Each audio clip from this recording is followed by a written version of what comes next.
Some of the things that I find very bizarre about humans, us, is that we know we have the information, but where does it stop? We built iPhones and we're going to the moon, but there are still sentient animals being boiled alive.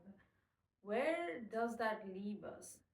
And the weirdest part that I find is everybody acting like this is a normal thing, this is a normal setting. Not even from a place of judgment, because I feel like every time I have brought up this topic, people have assumed that I'm trying to be judgmental. No.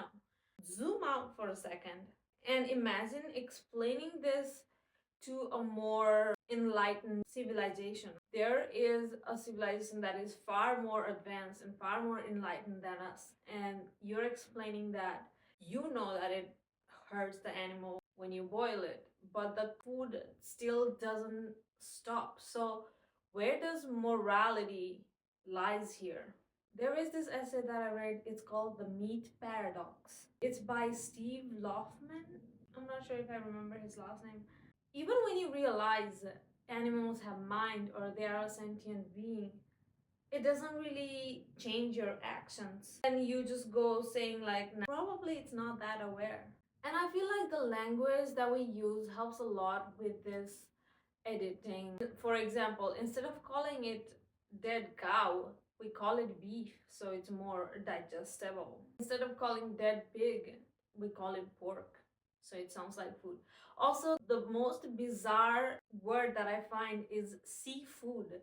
What is seafood? Those are the creatures living in the ocean. They are not food.